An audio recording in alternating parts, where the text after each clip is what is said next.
Parlons peu, parlons IE, le podcast de l'intelligence économique.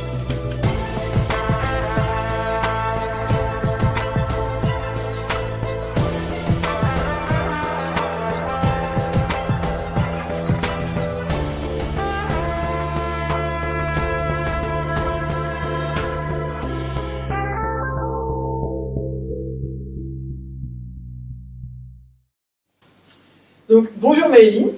Maëline Camus, tu as fait un master en droit des affaires avant donc, de rejoindre une entreprise privée en tant que juriste et puis d'intégrer donc, la DGSE où tu as dirigé une cellule d'opération clandestine. Et ensuite, donc, tu es sortie et tu as fondé ton cabinet d'intelligence économique, Prism Intelligence. Pourquoi? Pour quel but? Avec quel type de mission? Raconte-nous. Écoute, déjà, quand j'ai quitté les armées, je ne comptais pas ouvrir un cabinet de renseignement d'affaires. Je voulais être fleuriste et finalement, c'est grâce à des bilans de compétences, mais aussi à un mentor que j'ai créé ce cabinet et qui m'a mis en fait sur les rails parce que quand tu sors d'un milieu du renseignement, c'est difficile de comprendre quelles sont tes compétences transposables au milieu civil et ça a été tout un exercice. Et pour ça, j'ai été accompagnée et c'est grâce à quelqu'un qui a cru en moi, qui m'a poussée à exploiter ces compétences que j'ai ouvert le cabinet. D'accord. Et donc, quel type de compétences tu as pris? Le fait d'aller chercher de l'information, de mettre tout ça en cohérence, d'en tirer du renseignement et pas seulement une information. Et donc, tu t'es dit que tu allais pouvoir ensuite donc, transposer ça dans le milieu de l'entreprise pour aider les chefs d'entreprise à prendre des décisions, notamment. Exactement. Tu vois, quand tu es dans le milieu militaire, tu apprends ce qu'on appelle le cycle du renseignement militaire. Et j'ai finalement transposé, j'ai rien inventé, j'ai transposé ce savoir-faire au fil des années que j'ai eues. Je l'ai transposé au service des entreprises. Donc évidemment, il y a quelques modifications à faire, parce que les missions ne sont pas les mêmes. L'éthique, c'est ça, comment tu fais pour rester dans le cadre légal. Le cadre légal. Et là, c'est là où ma première compétence, celle du droit des affaires, rentre en jeu. Donc mes doubles casquettes, droit des affaires et renseignement, ça a créé Prism Intelligence. Et effectivement, quand on fait du renseignement d'affaires ou quand on exerce dans l'intelligence économique, c'est extrêmement important de respecter un cadre légal. Sinon, on devient des barbouzes, et ça, c'est pas vraiment ce qu'il faut. Parce qu'on a souvent la connotation, quand même, ceux qui ne connaissent pas spécialement le monde de l'intelligence économique, ils ramènent ça à de la barbouzerie, ça ne rentre pas vraiment dans quelque chose qu'on comprend. La notion de l'intelligence économique est un peu floue, étant donné que c'est traduit de l'anglais, ça n'a pas été traduit par renseignement, justement pour ne pas connoter le renseignement qu'on a militaire, et qui est un peu mal vu dans certains milieux. Donc, comment est-ce que toi, après, tu as développer ces missions à l'intérieur, comment tu as réussi à trouver des clients, quel type de mission tu proposes, en quoi c'est différent du renseignement que tu as dans le cadre militaire, par exemple? En fait, ce qui est important, c'est vrai que c'est mal défini, l'intelligence économique. On a des chercheurs, on a des enseignants qui le définissent à leur façon, on a les politiques qui se penchent sur la question et qui se sont penchés sur la question pendant de nombreuses années, qui ont leur propre définition. On a les acteurs de l'intelligence économique qui ont aussi leur propre vision, leur propre définition, et on a les dirigeants qui sont nos cibles, qui ne comprennent pas ce que c'est. et là, on se dit, il y a un loupé. Comment tu leur expliques? Alors, franchement, moi, ce que je leur dis, le renseignement d'affaires, parce que je vais t'expliquer pourquoi je prends cette appellation-là, le renseignement d'affaires, c'est aller chercher le bon renseignement au bon moment pour prendre les meilleures décisions. C'est tout. D'accord. Et alors, j'ai choisi renseignement d'affaires et pas intelligence économique, parce que quand on dit intelligence économique, on se dit...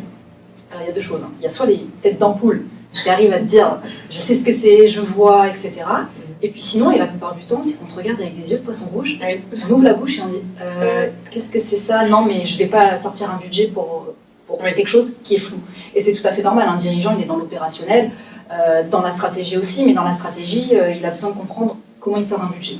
Donc moi, j'explique qu'il y a des missions qui sont bien différenciées. Pour moi, il y a les missions d'anticipation du risque. Il y a les missions de gestion du risque et de contentieux, et les missions de sensibilisation. C'est comme ça que j'ai axé mon cabinet. D'accord. Donc ça consiste, la mission d'anticipation, c'est on vient anticiper le risque. Okay. Donc avant un deal, je te donne des exemples. Oui, vraiment. Parce que là, moi, je suis dirigeant d'entreprise, je me dis pas, et si j'anticipais le risque en mettant de l'argent sur la table pour aller chercher un cabinet? Donc, à quel moment les gens viennent te voir et quand est-ce qu'ils te sollicitent? Eh bien, alors, déjà, il faut éduquer le marché. Malheureusement, c'est une vérité. En France, il faut encore éduquer le marché. Okay. Donc, éduquer, sensibiliser les dirigeants d'entreprise pour leur dire 1, ça existe, 2, c'est utile, 3, voici les acteurs auxquels vous pouvez faire appel. Alors que les anglo-saxons, les américains, ils sont déjà dans des stratégies d'intelligence économique, de renseignement, ils sont un peu plus offensifs. Sensibiliser le marché, éduquer le marché, c'est fait depuis longtemps. Et après, est-ce que les gens ne te disent pas qu'ils en font un peu à leur niveau, mais qu'ils ne mettent pas ce terme-là dessus? On voit beaucoup de gens qui ramènent ça à de la veille pure et dure. Donc on va avoir le stagiaire qui va faire de la veille parce que les enjeux sont souvent mal perçus. Ensuite, on va avoir un peu de conseils. On va quelqu'un qui va regarder au niveau des achats la pérennisation de la chaîne de valeur des fournisseurs. Ensuite, on va avoir un peu de stratégie qui va être fait ailleurs. Donc tout ça est décloisonné, ça travaille un peu en silo. Il n'y a pas de stratégie d'IE dans les boîtes. Donc comment toi tu arrives et tu peux vendre les prestations dans les 3 axes que tu as cités? Mais alors, déjà pour la veille, je suis d'accord avec toi. Tous les dirigeants, à un moment donné, quand ils créent une boîte et qu'ils pilotent leur boîte, ils font l'intelligence économique. Tout le monde en fait. Alors maintenant, on donne le nom qu'on veut, mais tout le monde a ce réflexe de se renseigner sur son marché avant de lancer un business, se renseigner sur ses concurrents avant de s'implanter, se renseigner sur le contexte géopolitique si on va à l'étranger. Tout le monde le fait plus ou moins. Et donc, sur les missions d'anticipation, c'est sûr, tu te dis, bah, moi, je ne vais pas payer une certaine somme pour anticiper un risque qui potentiellement n'arrivera jamais ou n'est pas présent ou je n'ai même pas idée qu'il existe. Oui. Et c'est là où il faut venir sensibiliser les dirigeants parce que anticiper le risque, c'est quoi? À un moment donné, tu veux faire rentrer un partenaire d'affaires. Tu vas agrandir ton marché, sur ton secteur. Ok. Donc tu vas exposer ton entreprise, ton savoir-faire et ta réputation. Oui. Ne serait-il pas intéressant en avance de phase, et ça ne t'empêche pas en tant que dirigeant de continuer les échanges avec ton interlocuteur, mais en parallèle, dans l'ombre du dirigeant, de faire appel à un cabinet qui va venir se renseigner sur la réputation de la personne avec qui tu parles, ses antécédents, est-ce qu'il a déjà fait affaire avec des entreprises qui sont concurrentes à la tienne, quelle est sa réputation sur le marché, est-ce qu'il dit vrai, d'aller se renseigner avant finalement de conclure un deal, parce que un partenariat, un contrat d'affaires, c'est un mariage, comme une association. Tu te renseignes toujours un petit peu avec la personne avant de te marier à qui tu as affaire. C'est mieux. C'est mieux. Et bien c'est pareil en fait dans les affaires. Je vais donner des exemples. Il y a un dirigeant qui m'appelle et qui me dit voilà, ce directeur-là va s'associer au sein de notre entreprise et on va lui donner un pan de notre marché parce qu'on n'a plus le temps de s'en occuper. Et donc en tant qu'associé, il sera responsable d'un pan de notre secteur d'activité. Donc c'est une personne qui va être importante, qui va rentrer au capital. On souhaite juste se renseigner, vraiment on est sûr. Voilà, d'ici 1 ou 2 mois on signe avec lui, mais on a vu un post sur LinkedIn, on se dit bon bah ça peut être bien d'aller juste faire une levée de doute parce que je sens qu'il y a peut-être quelque chose et on va être sûr. Ça n'a pas manqué. Usurpation d'identité. Ah oui. Ce dirigeant-là qu'il voulait faire rentrer dans leur entreprise avait été condamné. Il n'exerçait plus en France, il était condamné par l'AMF pour plusieurs actions et surtout il était connu pour faire une usurpation d'identité de dirigeant. Oui. Alors, Utile. soit ils allaient être la prochaine victime, Ouais. soit ils allaient exposer toute la réputation de leur entreprise qu'ils ont bâtie au fil des années, vraiment, avec un individu que si on cherche un petit peu, on trouve. Ouais. Et si moi je trouve, si mes experts trouvent un média, un concurrent malveillant, on trouvera aussi. Et c'est ça anticiper le risque. C'est est-ce que je m'expose? Oui, à qui? Avec qui? Comment je fais ça? Parce que dans certains cas, typiquement quand tu fais de la fusion-acquisition, tu as toujours une partie de due diligence qui est menée avant la manœuvre, et donc là, tu aurais pu repérer ce type de choses. Mais donc là, tu dis en gros que l'intelligence économique, ça va te permettre dans d'autres cas de quand même anticiper le risque sans que ce soit imposé légalement. Oui, bah, là je te parle pas. Voilà, exactement. Là je te parle d'un risque réputationnel parce que quand tu fais une fusion-acquisition, tu as des experts en finance qui vont aller regarder et décortiquer la boîte qui va rentrer avec toi. Il y a plein de secteurs qui vont être étudiés. Okay. Mais le réputationnel, l'humain, les pratiques d'affaires du dirigeant, ça, les boîtes ne le font pas. C'est un vrai savoir-faire d'aller voir, d'aller gratter sur ce pan-là. Alors tu peux demander à n'importe quelle entreprise finalement de le faire, mais c'est un vrai savoir-faire. Et c'est là où les boîtes d'IE sont assez bonnes. Ouais. Donc anticiper, là je te parlais d'un risque qu'on a identifié, le risque réputationnel. Tu peux avoir identifié des flux financiers illégaux qui n'ont pas été décelés par les entreprises que tu as dans le cadre d'une fusion-acquisition, mais aller identifier des flux financiers illégaux dans des pays étrangers, etc. Ça aussi, c'est un savoir-faire particulier. Et ça, la due diligence ne permettrait pas, donc la partie compliance qui est obligatoire ne permet pas toujours de cerner. Ça dépend à qui tu fais appel. Ouais. Ça dépend à qui tu fais appel.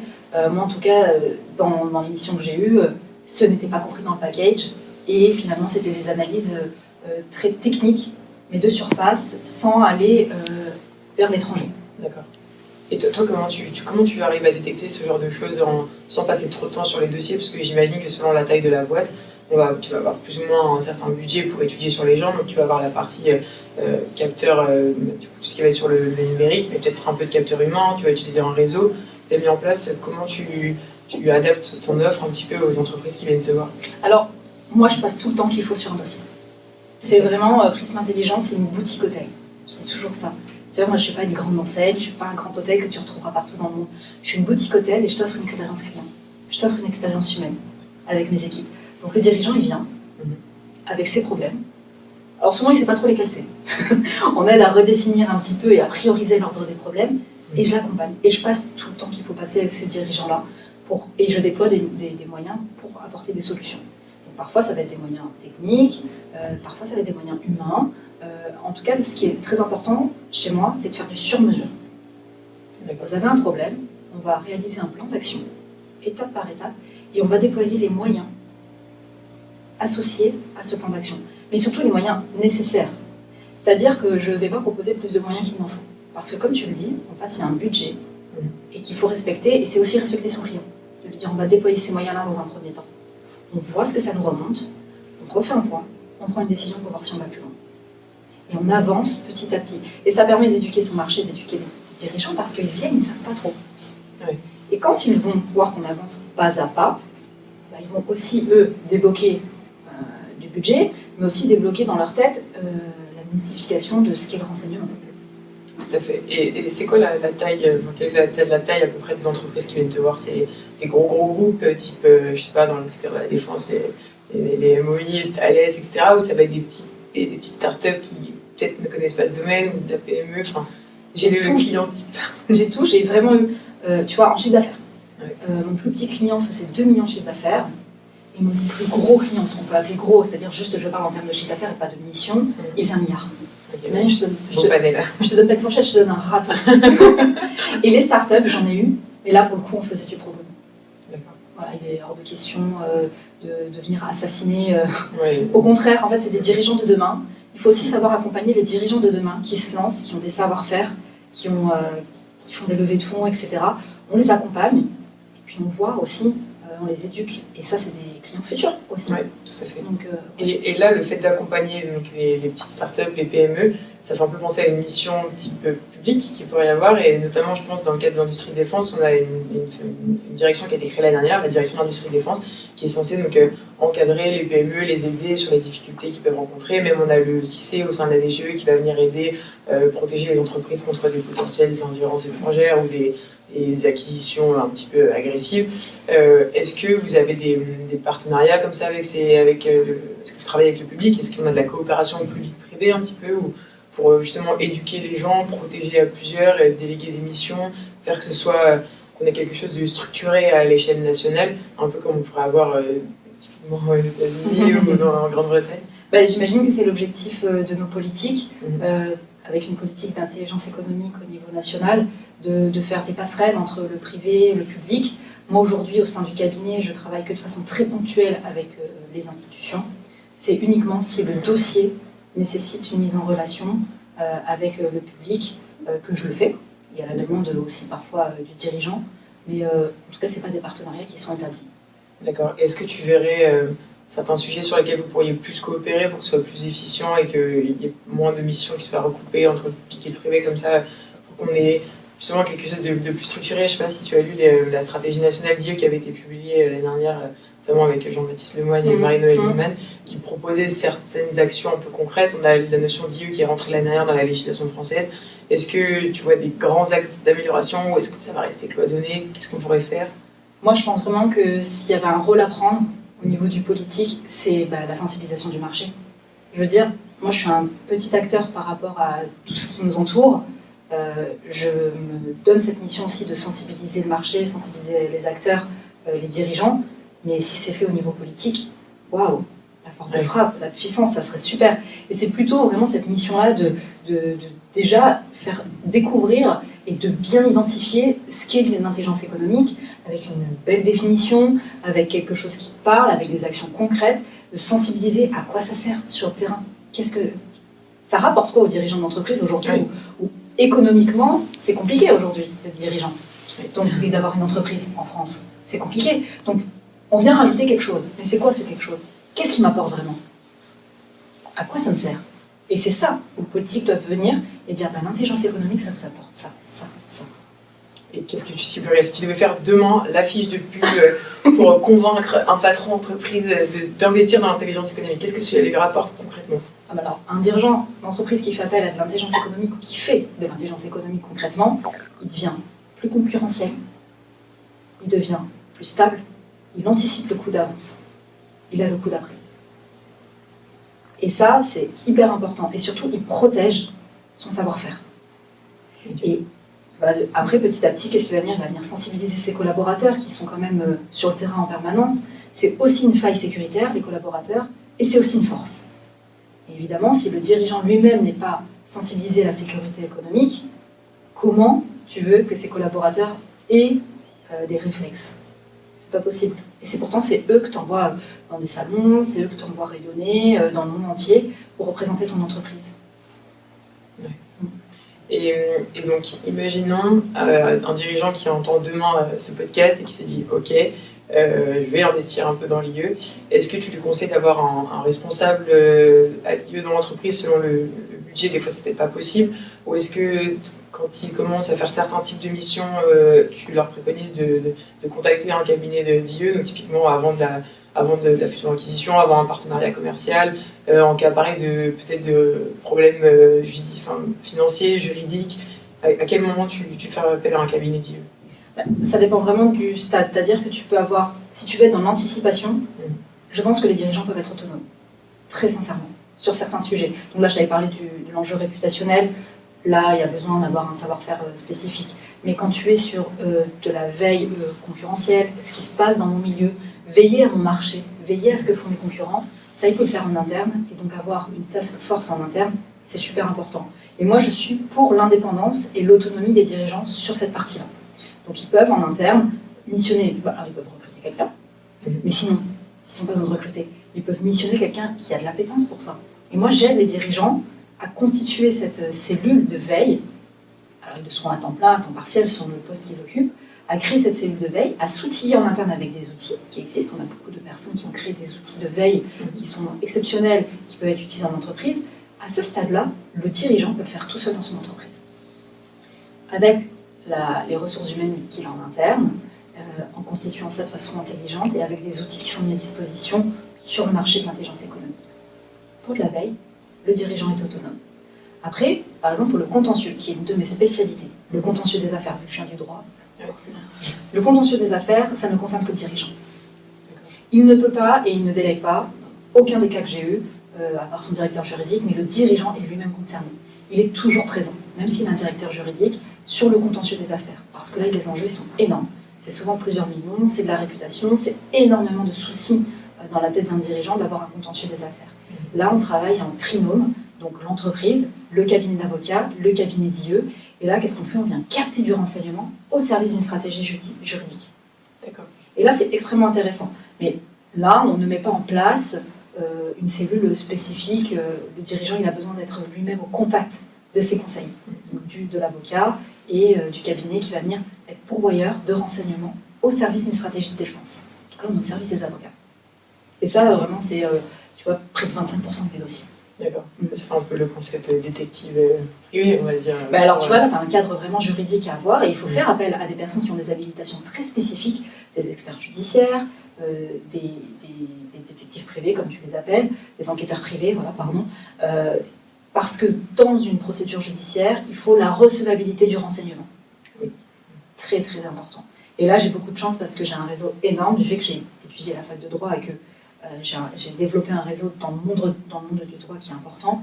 Là, c'est de faire appel à des experts très spécifiques qui vont venir t'apporter une expertise et capter un renseignement très précis au service d'une stratégie de défense qui est millimétrée. Parce que la jurisprudence, elle est stricte.